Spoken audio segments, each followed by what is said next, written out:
Now for you, whole day is like, oh my God, whole day you're gonna stop. After second country, third country, you will be so relaxed because now still you will take a couple of weeks to come out of your job, your background, your normal life routine. Oh, food time, oh, sitting time, oh, this, all gonna wash away completely. Like, it's gonna be like.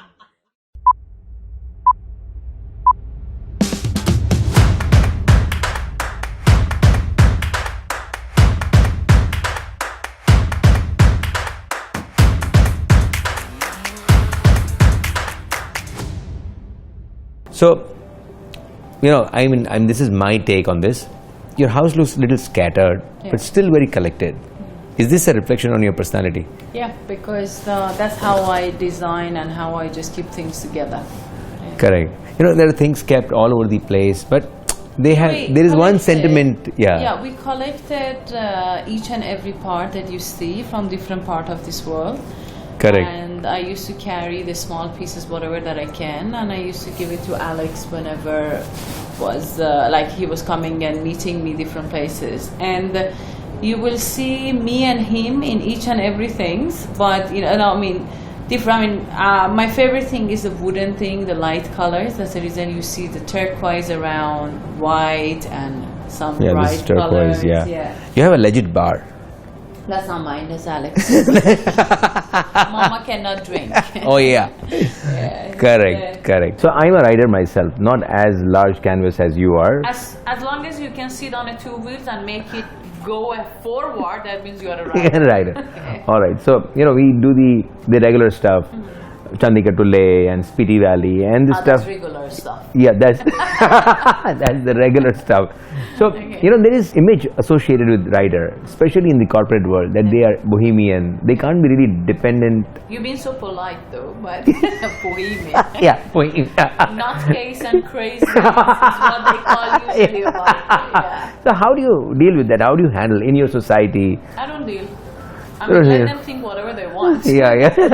It comes to me and become my concern if anybody sit in front of me and question me. Yeah. But if they wanted to put everybody in a same frame, correct, and they want to think about it, good job and good luck to them. I don't really because if I wanted to really give attention to what society says or what other people says, I wouldn't be the place I am today. Lovely. Yeah, for me, it's like, for all of us, society is important, family is important, but we need to know how much importance to give. Correct. If the person doesn't know me as a human and as a person and want to judge me by I'm a rider or sitting on a bike, correct, then good luck. Correct. No, but what you say is right. You have this hard exterior, but internally you are mother, and you married in Machu Picchu, like those romantic types of marriage. Yeah. Tell us more about it. I was dating my husband before I leave for a ride, and when I was leaving, I thought that it's just the end of the relationship because I'm gonna go for 1.5 years, and God knows what's gonna happen next day. He was like, 1.5 years is alright. We just see what's gonna happen. We don't plan for anything. Correct. And from the first month, he started joining me for a couple of days, for a weekend or whenever he had. And he ended up flying to 15 countries, every month one country, to come and see me. And he become one of my really important strengths, which I can clearly say. I never ever wanted to have big wedding like the way that they have it in India or so many countries, because I don't know exactly what a man and a woman want to achieve with this kind of show. Correct. The most unhappy people are the bride and groom, because they're just what to wear, what to do, what to do. What is happening? Food is okay, this is okay. This is the most important time of your life, and correct, instead of enjoying it, you stressed out. Worry about each and everything. That is true. Alex decided, we are not going to go through that. We're going to have the happiest moment of our life when is the wedding. Correct. And we had 25 people, our family, flew from everywhere. The closest ones, parents, etc. Yeah, the parents, and I had 2 friends from India flew for me, Seema and Amanda. There are 2 my close friends who are riders. They flew from India to Peru. And Alex, couple of friends, they came. We were there. We had the wedding in the church. We had Iranian wedding, and we had shaman wedding, which is a local one. We had blast for 3-4 days. We enjoyed, and one day after the wedding, I was back on a bike and left for the world ride. I think that's a dream of every man. He said, we want a wife like you, to marry and the next day just go. Go. and don't come back for another year. Just go. And don't Just come leave. back for another year. Tell me one thing. You are an Iranian Yes. by birth and descent, and even probably passport. Yeah. And your I have a dual nationality. I hold my Iranian passport. lovely. And your husband is from UK. Yes. Why India? I came here around 15-16 years ago Correct. to pursue my MBA for a year or 1.5 years, and I never left and ended up being here for 16 years. And finished MBA, then I went for PhD, finished the PhD, and I started working in Panchashil Reality as a head of retail, and for a couple of years for corporate communication as well. And I worked with them for 11 years. That was a great company, that was a great job, and I never left. Lovely. So if you were to draw parallels between Iran and India, what would they be? I learned that each country has their own set of rules. India has different things, and each and every place has positive and negative. Correct. For me, I born in Iran. I do have a very strong love for Iran, and I lived most important time of my life and most important age of my life in India. I share the same love for India as well. That's the reason the entire journey I carry 2 flags, which was Iran and India. And anytime I raise the Iran flag, I raise the India flag as well. Lovely, lovely. Yeah. So you are young, but however, Not really, but thank you. right. What is your word to the younger in the world? For me, it's like it's too important for them to know nothing is impossible. Correct. I always say, because they usually, I really get pissed off when they call me as, and they invited me as an influencer. Oh, incidentally, you are our influencer. You can't take that away from us. No, they just like in the social media and Yeah, this and yeah, that. yeah. I said, I'm not the influencer, I'm an example, because I always tell everyone, I love to talk to students, talk to young generation, because I feel they have a world ahead of them and they need to just believe themselves and trust themselves. I tell everyone, I said I'm an example. If Iranian woman who is not allowed to ride motorbike in her own country Correct. can travel to 7 continents and 64 countries, which even no other men could do it in Asia and Middle East, then what is your excuse for not doing something? And 7 continents. I went, I finished all the continents. I was known, that's what they told me in Iran.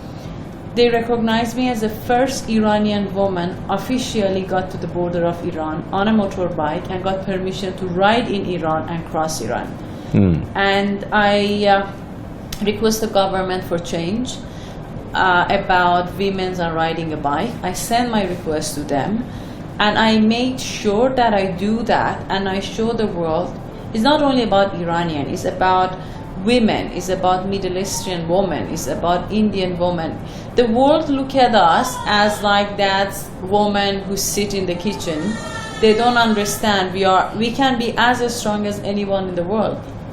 And if I can do it as an example, everyone can do the same thing. They not necessarily need to be a traveler or not necessarily need to be a biker.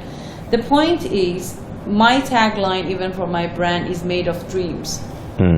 People are alive for their dreams. I tell everyone, I said, if you say you don't have dreams, then you go back home, sit as many hours, days, months to know what is your dreams, note down your dreams, put it as a goal and agenda and achieve it. Nothing can stop us in this world.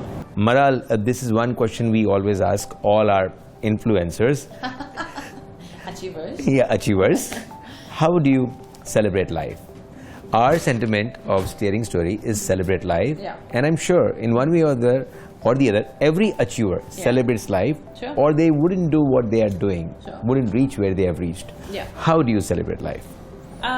If you think this is the last moment, last hour, last day of your life, how you celebrate? This is how I celebrate my life. We as a human think we're gonna live another 100 years, 200 years, 300 years. We get pissed off on some basic stuff. We create some issues. We do something, and if we just close our eyes and see if there is no tomorrow, how important is that problem? Correct. Then there will no problem left.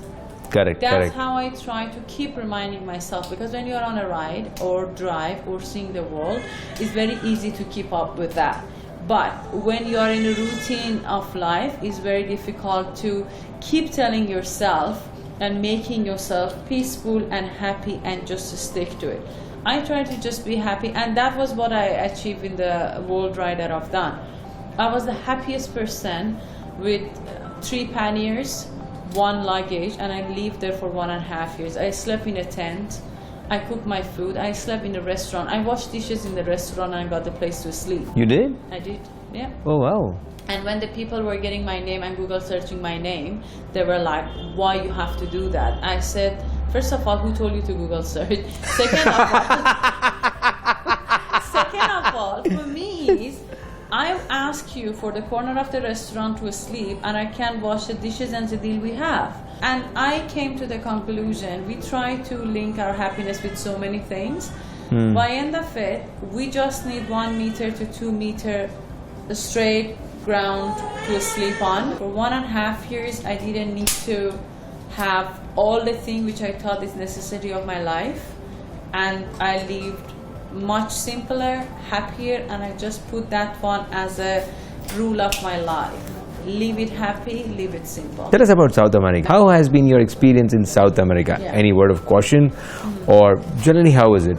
I'm in love with all parts of the world, but Correct. I have very good memories from South America. Yes, because my wedding was there and everything, but food, how warm people are, music, they're really nice. Like, and everybody keep talking about everybody keep talking about Central America, and they're saying it's dangerous, be careful, people shoot, people do that. And one thing, anywhere in the world, they call the neighboring countries really dangerous. Yes. When we were in Mexico, they were telling us, you're going to Guatemala? Oh my God, you're gonna die. Guatemala was saying, you're going to Honduras? Honduras, they shoot you. Yeah. You go to Honduras, they said you're going to Costa Rica? And each country called the neighboring country the most dangerous country. We didn't listen to any of that. We went, we enjoyed, we crossed, we spent time, we enjoyed their food, stayed in people's houses. The most amount of invite that I got in South America, invite that I got was South America.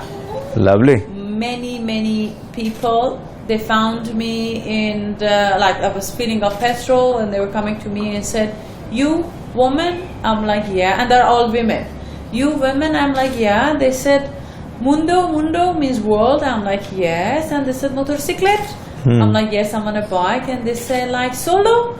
And I was like, yeah. And they were like, mi casa, my house. Yeah. And they were taking me home, they were feeding me, and we're staying with them, and beautiful people. Any of you are vegetarian? Both of us are. Oh, good luck then.